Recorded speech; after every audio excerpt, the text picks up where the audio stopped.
There's a lot of talk about the economy these days. Some people say the economy's taking off. Some people say it's tanking. If you really want to make sense of the economy, it's useful to take a big step back and ask yourself, what does economy really mean?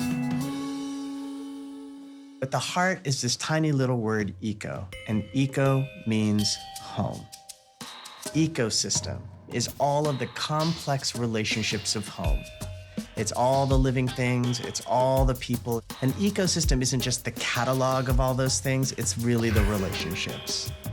Ecology is the knowledge or study of home. It is the prolonged and thoughtful observation of the living world around you and the consequences of your actions in it. And then you get economy. Economy is simply the management of home.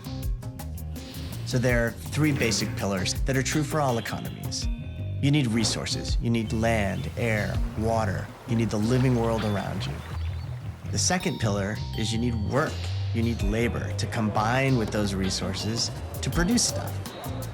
And then you need a culture, a cosmology, a worldview that tells us what we can do with our labor towards what ends with the world around us.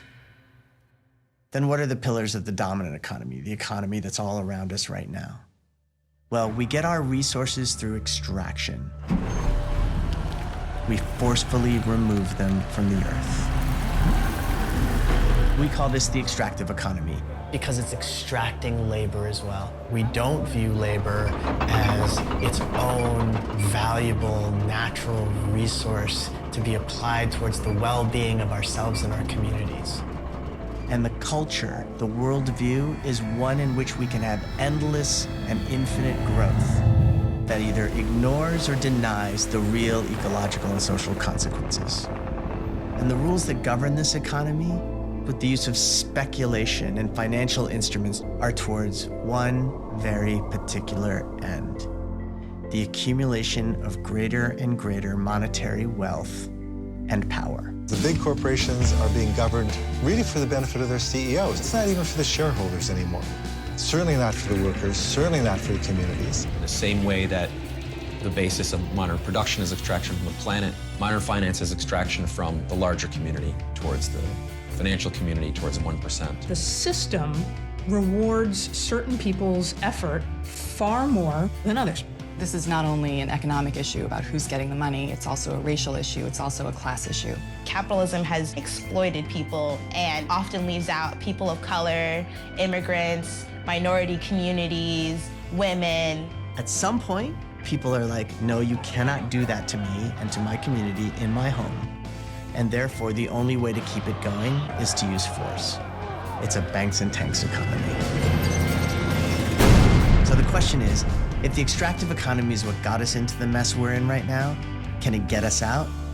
Not likely. What is required is fundamentally to transform the way things are structured. The depth to which corporations are integrated into economies around the world mean that we absolutely have to think at the global level, at the international level. We want to make sure that our productive systems are sustainable. We can't hope that a concentrated power on top just starts acting better. The way that we've been shown that can actually make sustainability in the long term is by breaking that power and by sharing that power democratically. We need to explore new ways of managing home based on that thoughtful and prolonged observation of the living world around us, ecology. The new economy has to step away and then push back at those old pillars, because it has to be a new economy that is about sustainable resources, that puts people before profit, that puts planet before profit. The first pillar is to rethink our relationship to resources. There's simply no way that we can have this endless, limitless, infinite growth on what is, I think, obviously a finite planet.